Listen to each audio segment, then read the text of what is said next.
When you're feeling depression or any emotion, recognize that it's just a feeling, it's not you.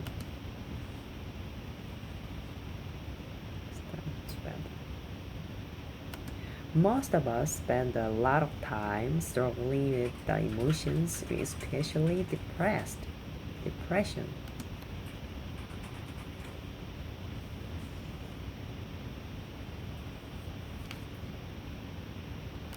Because it seems so real and so justified and so solid, and you have all these great stories about why you should be depressed.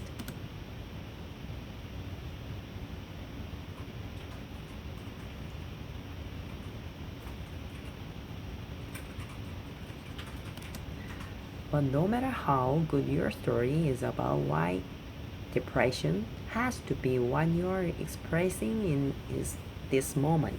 It never has to be that way.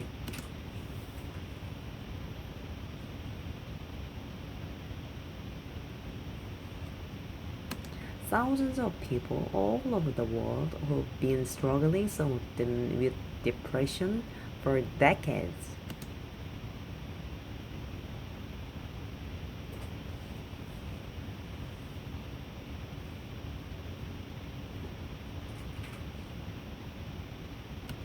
When they recognize it is just feeling and they can let it go and they actually choose to let it go, have actually had the depression disorder and never come back again.